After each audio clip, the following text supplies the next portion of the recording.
दोस्तों, यो हेल्प में आपका स्वागत है। दोस्तों, इस वीडियो में हम देखने वाले हैं कि जितने भी गवर्नमेंट जॉब्स हैं, ठीक है, उसमें जब भी रिक्रूटमेंट होती है तो रिजर्वेशन का जो नियम है वो कैसे लागू होता है, ठीक है, और जब भी सिलेक्शन होता है तो उसमें रिजर्वेशन का क्या रोल होता है, किस तरह से रिजर्वेशन लागू होता है, ठीक है, वो सब हम देखेंगे। साथ ही साथ इस वीडियो में हम देखेंगे कि जो अभी अभी कुछ ही दिनों पहले जो सुप्रीम कोर्ट का एक नया डिसीजन आया है आरक्षण को लेकर, रिजर्वेशन को लेकर, वो एक्चुअल में है क्या, ठीक है। बहुत सारे लोगों को कन्फ्यूज़न है, जैसे बहुत सारे SMS मुझे मिले हैं, ठीक है, कमेंट्स में मैंने बहुत सारे मैसेजेस पढ़े हैं जिसमें कि जैसे हमारी रश्मि मैम है, उन्होंने कमेंट वो शायद कोई यूपी का कोई फॉर्म भर रही थी कंप्यूटर ऑपरेटर का, तो उन्होंने भी यही पूछा था कि रिजर्वेशन से संबंधित ही ये था, क्योंकि वहाँ पर रिजर्व कैटेगरी की सीट्स जो है वो ज़्यादा थी, ठीक है, तो उन्होंने भी ये सवाल पूछा था। ऐसे मुझे बहुत सारे SMS जो है वो मिले हैं, ठीक है, तो पूरा डिस्कस करेंगे हम इस वीडियो में कि रिजर्वेशन जो है वो कैसे लागू होता है, ठीक है, क्या प्रक्रिया रहती है, और सुप्रीम कोर्ट ने जो सबसे इम्पोर्टेंट सुप्रीम कोर्ट ने जो एक नया डिसीजन दिया रिजर्वेशन को लेकर के,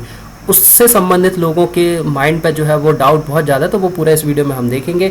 वीडियो शुरू करने से पहले बता दूं, चैनल को सब्सक्राइब करना ना भूलें ताकि सभी यूजफुल वीडियोस की नोटिफिकेशन जो आपको मिल जाए, ठीक है। सब्सक्राइब करने के बाद बेल आइकन पर जरूर क्लिक करें ताकि जब भी हम कोई नया वीडियो बनाए तो उसकी नोटिफिकेशन जो है वो आपको मिलती रहे, ठीक है दोस्तों। तो शुरुआत करते हैं। देखिए, अभी कुछ ही दिनों पहले सुप्रीम कोर्ट ने ये हर न्यूज़पेपर्स में हेडलाइन थी, टीवीज़ न्यूज़ चैनल्स हो, ठीक है, जितने भी न्यूज़पेपर हो, हर जगह ये हेडलाइन थी कि आरक्षितों को सिर्फ कोटे में ही नौकरी मिलेगी, मतलब रिजर्व कैटेगरी के कैंडिडेट को सिर्फ रिजर्व कैटेगरी में ही जॉब मिलेगी। और ये भी कहा है कि ज़्यादा अंक लाने पर भी सामान्य वर्ग में नौकरी नहीं मिलेगी। दोस्तों, ये न्यूज़पेपर वालों ने जो इस तरह से जो हेडलाइन दे रखी है ना, वो जो एक्चुअल बात है उन्होंने फिर लास्ट में बताई है, ठीक है। ये इस तरह की हेडलाइन दी, ये आकर्षित करने के लिए उन्होंने इस तरह की हेडलाइन दे रखी है। इन्होंने कहा ज़्यादा अंक लाने पर भी सामान्य वर्ग में नौकरी नहीं, ये बिल्कुल भी गलत है दोस्तों। इस तरह की लाइन इन्होंने सिर्फ अट्रैक्ट करने के लिए ये लाइन यहाँ पे लगाई है, पूरी बात इन्होंने नीचे बताई है, ठीक है।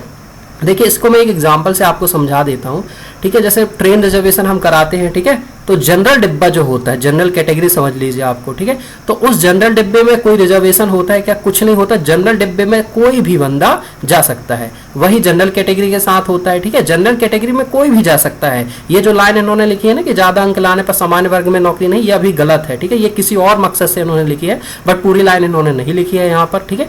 पहला ये बताओ, जनरल कैटेगरी जो होती है, ट्रेन के जनरल डिब्बे आप समझते होंगे, ठीक है, वहां पर जैसे कोई भी जा सकता है, लेकिन स्लीपर जो बोगी होती है, ठीक है, स्लीपर डिब्बा जो होता है उस पर सिर्फ वही जा सकता है जिसके पास रिजर्वेशन का टिकट होता है, ठीक है। तो समझ गए होंगे कि जनरल वाला बंदा स्लीपर में जा सकता है क्या? नहीं जा सकता। कैसे जाएगा? क्योंकि उसके पास रिजर्वेशन टिकट नहीं है, ठीक है। वही रूल इसमें भी लागू होता है। हर जो अपनी रिजर्वेशन प्रक्रिया है कि जब भी रिक्रूटमेंट होती है तो उसमें जो मेरिट लिस्ट बनती है, तो सबसे पहले जो वैकेंसीज की जो मेरिट बनती है वो पहले जनरल कैंडिडेट्स की बनती है, ठीक है। तो जनरल में सबसे पहले देखते हैं कि सबसे ज्यादा नंबर जो है वो किसके हैं, चाहे आप SC के हो, ST के हो, OBC के हो, किसी भी कैटेगरी से हो। जनरल का मतलब है एक कॉमन मेरिट लिस्ट बनना। एक कॉमन मेरिट लिस्ट बन जाते, उसमें मान लीजिए जनरल की 25 सीट है तो पूरे रिजल्ट में 25 टॉप पे जो रहेंगे उनको वो जनरल की 25 सीट मिल जाएंगे। अब वो 25 टॉप जो हो वो किसी भी कैटेगरी से हो, ये फर्क नहीं पड़ता, वो चाहे जनरल कैटेगरी के हो, SC ST OBC किसी भी कैटेगरी के हो, अगर उनके नंबर जो है ज्यादा है तो मेरिट बेस्ड पर उनको जो है जनरल की सीट मिल जाती है।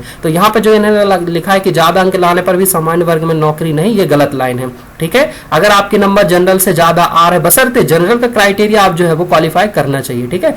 कुछ क्राइटेरिया रहते हैं जनरल के भी, जैसे एज हो गया, परसेंटेज हो गया, ठीक है। आपकी एज जो है वो जनरल की एज का जो क्राइटेरिया उसके अंदर होना चाहिए, ठीक है। आपके परसेंटेज जो है जो जनरल के लिए निर्धारित है उससे ज्यादा होना चाहिए, उससे कम ना हो, ठीक है। इस तरह के कुछ क्राइटेरिया क्वालिफाई करने के बाद अगर आपके जनरल से ज्यादा नंबर आते हैं तो बिल्कुल आपको सीट मिलेगी, ठीक है। अब ये जो केस था इसकी कुछ और ही कहानी है, ठीक है। अब देखिए, सुप्रीम कोर्ट के जो जस्टिस R भानुमति है, उन्होंने कहा है कि एक बार आरक्षित वर्ग में आवेदन कर उसमें छूट और अन्य रियायतें लेने के बाद, यहाँ पे नोट करने वाली बात है, उसमें छूट और अन्य रियायतें लेने के बाद, छूट और अन्य रियायतें का मतलब यहाँ पर यह है कि एज का जो रिलैक्सेशन रहता है, आयु सीमा में छूट का होता है, ठीक है। मान लीजिए एजुकेशन क्वालिफिकेशन में या परसेंटेज में जनरल के 65% क्राइटेरिया है और अगर आपके 60% है तो आप SC ST से उस फॉर्म को भर सकते हैं, ठीक है। तो जो जस्टिस आर भानुमति है ना, उन्होंने यही कहा है कि एक बार रिजर्व कैटेगरी यानी कि आरक्षित वर्ग में आपने आवेदन कर दिया और उसके अंतर्गत आपने छूट का लाभ ले लिया, ठीक है, रिजर्वेशन का थोड़ा सा भी लाभ ले लिया, मान लीजिए आपने आयु सीमा में लाभ ले लिया कि जनरल के लिए 25 और आपने 2 साल की छूट ले ली, ठीक है, अगर आप SC ST के हैं तो फिर आप जनरल में वापस नहीं आ सकते। मतलब कहने का मतलब एक है कि एक बार अगर आपने रिजर्वेशन का यूज कर लिया तो दोबारा जो है वो आप वापस जनरल में नहीं आ सकते, आ ही नहीं सकते। एक कॉमन सेंस की बात है, मान लीजिए जनरल की एज जो है वो 25 साल है, आपकी एज हो चुकी है 26 साल और आप OBC के हैं, ठीक है, तो आप जनरल से तो पहले ही बाहर हो चुके हैं, ठीक है। मान लीजिए आपके 60% जनरल के लिए परसेंटेज चाहिए 60% और आपके हैं 55%, तो जनरल से तो आप पहले ही बाहर हो चुके, ठीक है। अब जनरल में तो आप आने का कोई सवाल ही नहीं है, आपके कितने भी नंबर आ जाए जनरल की सीट आपको मिलेगी ही नहीं, क्यों? क्योंकि आपकी जनरल के क्राइटेरिया से पहले ही बाहर हो गए, ठीक है। तो ये था। और एक और मैं बता दूं, एक्चुअली ये सब बातें जो हुई थी वो किस वजह से हुई थी। एक किसी हैं, कोई मैम है, उन्होंने एक याचिका दायर की थी। उन्होंने क्या किया था कि एक गवर्नमेंट जॉब का उन्होंने फॉर्म भरा, ठीक है। फॉर्म में क्या था, जनरल की एज से वो ज्यादा थी, ओवर एज थी, तो उन्होंने क्या किया, फॉर्म भरने के लिए वो OBC की थी, OBC से उन्होंने आयु में जो है वो छूट ले ली, ठीक है। उम्र में उन्होंने क्या ले लिया, रिलैक्सेशन ले लिया। अब दोस्तों यहाँ पे देखिए, जनरल की एज से वो बाहर हैं, ठीक है, जनरल से उनकी मान लीजिए जनरल की एज 25 साल और उनकी 26 साल है, तो जनरल की एज से तो वो पहले ही बाहर हो गई, तो अब यहाँ पे उन्हें जनरल की सीट मिलने का कोई सवाल ही नहीं पैदा होता है, ठीक है। कोई सवाल ही नहीं है कि उन्हें जनरल की सीट कभी भी नहीं मिल सकती। क्यों? क्योंकि वो जनरल की सीट से पहले ही बाहर हो गई। जो एज सीमा निर्धारित है जनरल के लिए, मान लीजिए 25 साल है और उनकी आयु सीमा 25 साल से ज्यादा थी, तो जनरल में तो वो वैसे भी नहीं आ सकती, कुछ भी हो जाए, चाहे नंबर उनके जनरल से 10 गुने ज्यादा आ जाए, उनसे मिलने वाली सीट है ही नहीं वो जनरल, ठीक है। अब उन्होंने क्या किया कि जनरल की एज से वो ओवर एज हो चुकी थी, तो उन्होंने क्या किया, आयु की छूट ले ली, OBC कैटेगरी से उन्होंने आयु सीमा में छूट ली, एज रिलैक्सेशन ले लिया, आयु सीमा में छूट ले ली, ठीक है, किससे, OBC कैटेगरी से। तो अब छूट लेने के बाद जब एग्जाम हुआ तब इनके नंबर बहुत ज्यादा आ गए, इनके नंबर जनरल से आ गए, तब इनका कहना ये था कि हमें अब जनरल की सीट दो। तो जनरल की सीट, आप कॉमन सेंस की बात है दोस्तों, जनरल की सीट कैसे मिलेगी? एक बार अगर आप जनरल की एज से बाहर हो गए, जनरल के क्राइटेरिया से बाहर हो गए, तो आपको जनरल की सीट मिलने का सवाल ही पैदा नहीं होता है, ठीक है, सीट मिलेगी ही नहीं जनरल की। तो पूरा ये था। तो उसके बाद ये इस जो है इस मुद्दे के साथ वो पहले हाई कोर्ट गई, हाई कोर्ट ने इनकी याचिका को निरस्त किया, उसके बाद वो सुप्रीम कोर्ट गई, सुप्रीम कोर्ट ने भी उनकी याचिका को निरस्त किया, ठीक है, ये डिसीजन दिया। तो इस तरह से ये था मेरे ख्याल से दोस्तों, इसमें ना तो हाई कोर्ट और सुप्रीम, ये कॉमन सेंस की बात थी, हाई कोर्ट सुप्रीम कोर्ट तक जाने की तो इसमें जरूरत ही नहीं थी। एक कॉमन सेंस की बात थी कि अगर आप जनरल की एज से बाहर हो चुके हैं तो जनरल में तो आप आ ही नहीं सकते, चाहे आपके जनरल से ज्यादा नंबर कितने भी, मान लीजिए जनरल के लिए 70 नंबर चाहिए और आपके 100 नंबर भी आ जाए तो जनरल की सीट आपको मिलेगी नहीं। क्यों? क्योंकि आप जनरल की एज से बाहर हो चुके हैं। मान लीजिए जनरल की 25 साल है और आपकी 26 साल एज हो चुके, तो जनरल में तो आप आ ही नहीं सकते। अब जॉब के फॉर्म भरने के लिए आपने क्या किया, OBC से आयु सीमा में जो है वो छूट ले ली, एज रिलैक्सेशन ले लिया, मतलब यहाँ पर आपने क्या किया, रिजर्वेशन का यूज कर लिया। तो सुप्रीम कोर्ट ने यही कहा है कि एक बार अगर आपने रिजर्वेशन का यूज कर लिया, चाहे आयु सीमा में चाहे परसेंटेज में, फिर वापस आप जनरल में वापस नहीं आ सकते, ठीक है।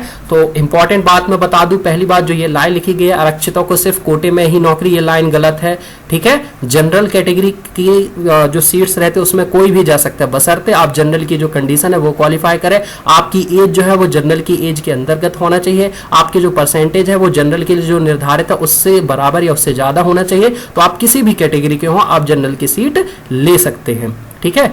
ये था। और ये कहा था कि ज्यादा अंक लाने पर भी सामान्य वर्ग में नौकरी नहीं, ये लाइन भी गलत लिखी गई है, ठीक है। अगर आपने जनरल की जो कंडीशन उसको सेटिस्फाई कर लिया, ठीक है, आपकी एज जनरल की एज के अंतर्गत है, ठीक है, और आपके जो परसेंटेज है, मान लीजिए जो क्राइटेरिया रखा गया है वो परसेंटेज अगर आपकी जनरल कैटेगरी के भी अंदर है तो भी आपको जनरल की सीट मिल सकती है। जनरल की सीट आपको कब नहीं मिलेगी, तब जब आप रिजर्वेशन का यूज कर लेंगे। मान लीजिए आपने आयु सीमा में छूट ले ली, जनरल की 25 साल है, आपकी 26 साल है, ठीक है, और अगर आपने आयु सीमा में छूट ले ली तो आपको जनरल की सीट मिलेगी नहीं, ठीक है। आयु सीमा में छूट हो और या फिर चाहे ये होता है अपने एजुकेशन क्वालिफिकेशन होगा, उसमें किसी भी तरह का अगर आपने रिलैक्सेशन ले लिया तो फिर आप वापस जनरल में नहीं आ सकते। ये पूरी की पूरी कहानी थी इसकी, ठीक है। तो मेरे ख्याल से अब आप समझ गए होंगे, ठीक है, कि अगर आपने रिजर्वेशन, कॉमन सेंस है दोस्तों कि 25 साल मान लीजिए जनरल की एज है आपकी, ये 26 साल होगी तो जनरल से आप वैसे ही बाहर हो गए, ठीक है, पहला। दूसरा, अगर आपके परसेंटेज मान लीजिए जनरल के लिए निर्धारित है 70%